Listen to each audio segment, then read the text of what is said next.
Dicen que quien paga manda, ¿verdad? Pues eso mismo sucede con la OTAN.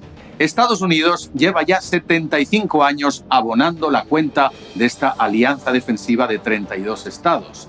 Si Washington invita a toda la comida, bebida y postre y Europa solo pone el café, ¿a quién le extraña que Washington imponga sus objetivos geopolíticos, por ejemplo, arrastrando a todo el bloque europeo a esa absurda guerra de Ucrania? No te vayas, vamos a verlo enseguida mientras ignoramos por completo toda esa propaganda belicista con la que nos quieren intoxicar desde los llamados medios de comunicación. Hola, soy Constantino de Miguel, bienvenido a mi canal desde mi punto de vista.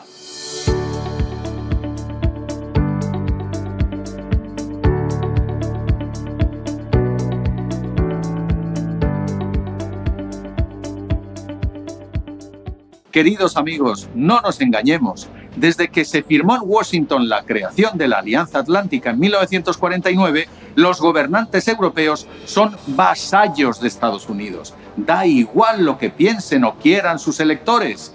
Si hace 25 años el presidente Clinton y un senador llamado Biden dijeron que para que acabara la guerra civil de Yugoslavia y las masacres a los bosnios había que bombardear Serbia, pues la aviación de la OTAN terminó regando de bombas de racimo toda Serbia durante 78 días, causando más de 5.000 muertos en la población civil, pero cumpliendo un gran objetivo geopolítico de Estados Unidos: expulsar a Rusia de su zona de influencia en los Balcanes y extender la hegemonía de Estados Unidos en esa zona.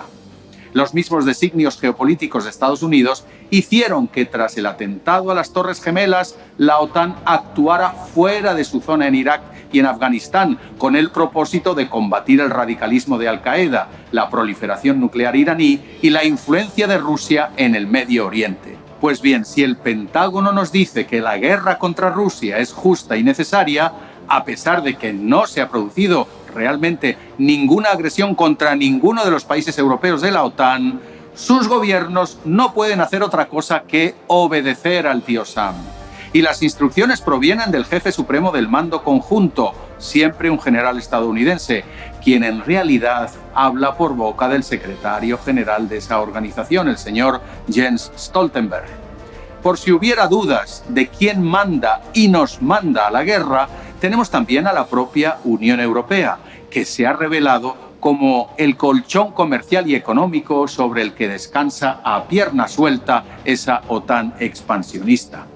El alto representante de la Unión Europea para Asuntos Exteriores y Política de Seguridad, Josep Borrell, ha llegado a decir que no podemos permitirnos perder la guerra de Ucrania, no tanto por generosidad o por amor al pueblo ucraniano, sino por nuestro propio interés y por el interés de Estados Unidos como potencia mundial.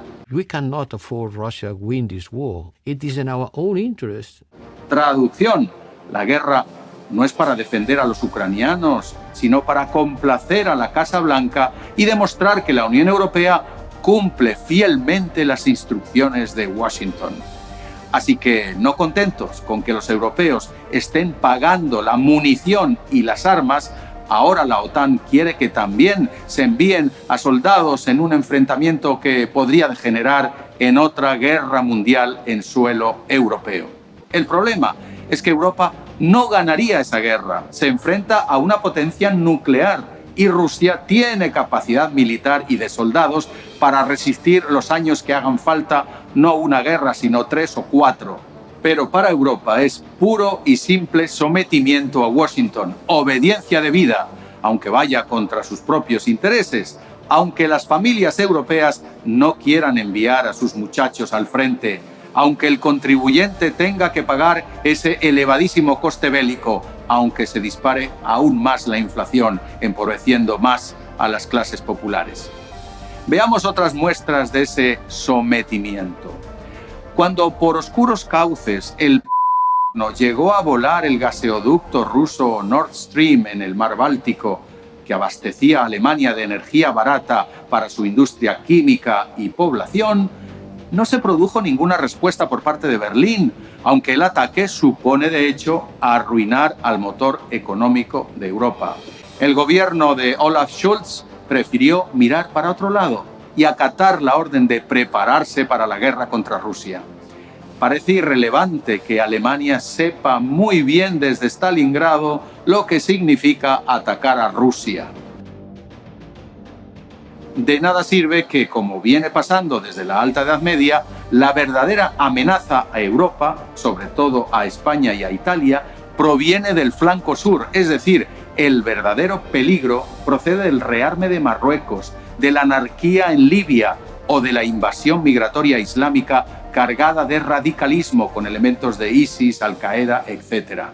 Pues bien, a pesar de que las evidencias de esa amenaza son numerosas, la OTAN no actuará en absoluto para defender las fronteras de los aliados del sur de Europa, porque Estados Unidos estima que no hay ningún peligro y más bien consiente el reforzamiento territorial de Marruecos, que duplicó hace 2 años su territorio al anexarse el Sáhara Occidental.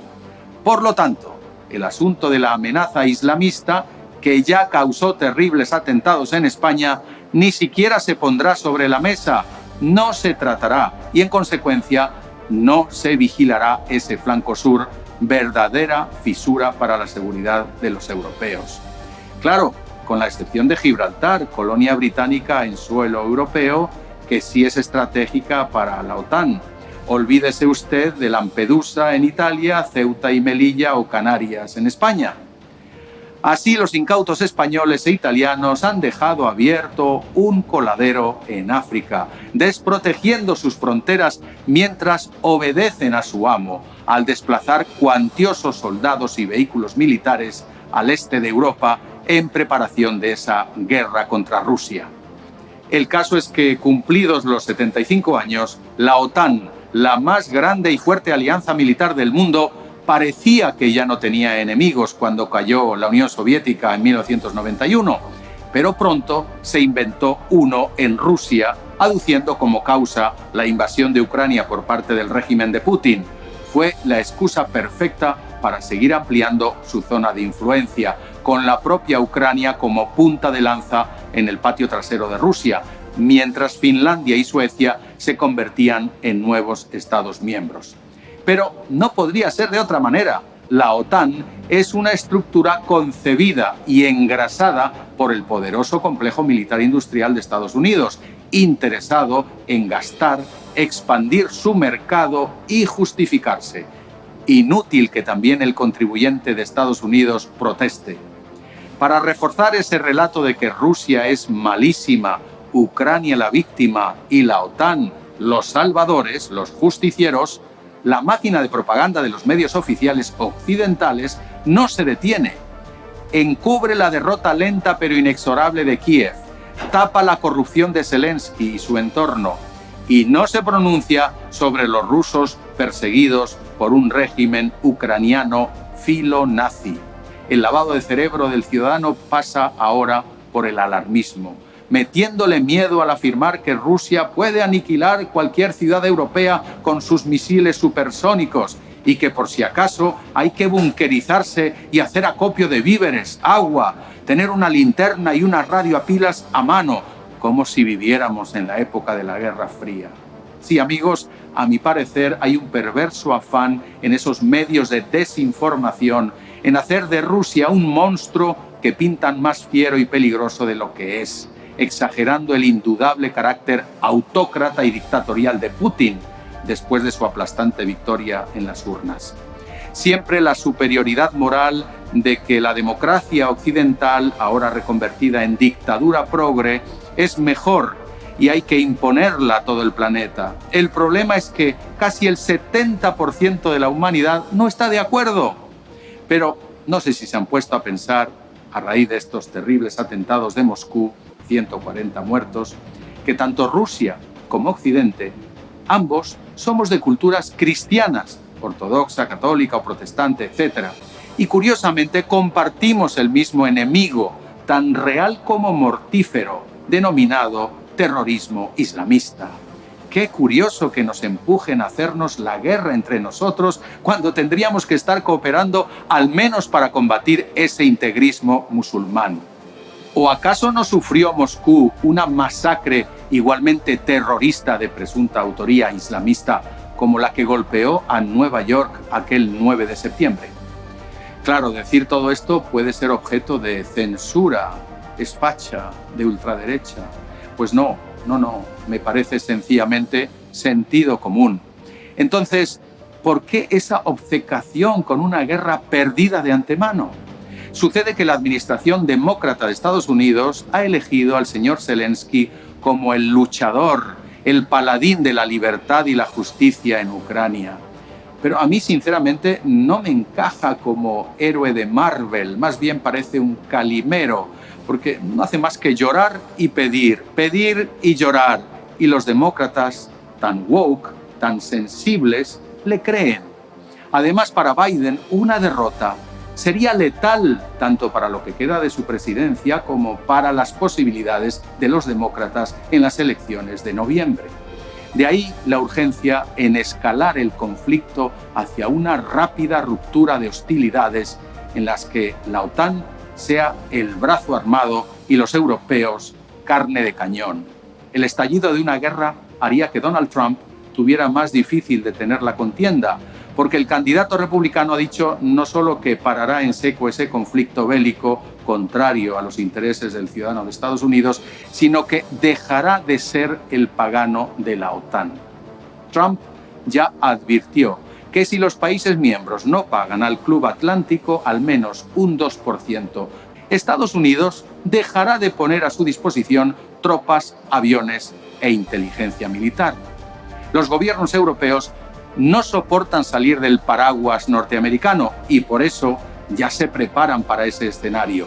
Tendrán que confiscar aún más el dinero de sus ciudadanos para que paguen la onerosa factura de 120.000 millones de dólares que cuesta su defensa. Pero es el peor momento para los europeos, cortos de fondos porque a pesar de soportar la mayor presión fiscal del mundo no hacen sino acumular deuda para sus políticas socialistas, cortos de población y por lo tanto de soldados porque los europeos decidieron no tener hijos, cortos de capacidad productiva porque hace tiempo que su industria fue trasladada a China, cortos de energía porque ha sido siempre una gran debilidad de Europa y decidieron echarse como enemigo a Rusia, su principal suministrador. Pero ¿qué remedio queda si el tío Sam deja de pagar después de haberlo hecho durante 75 años? Entonces habrá que considerar la creación de esa Europa de la defensa que enterraron de forma inexplicable hace 2 décadas. Tendrán que replantearse cuáles son las verdaderas amenazas de los europeos y hacerles frente.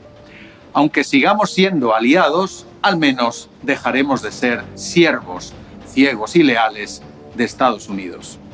Gracias por quedarte hasta aquí. Tanto si estás de acuerdo como si no, agradezco sinceramente que hayas escuchado este punto de vista. Aprecio mucho tus comentarios y aportaciones sobre lo que significa realmente la OTAN. También se agradece tu opinión sobre si Europa puede asumir sola su propia defensa. Te mando un cordial saludo. Hasta pronto.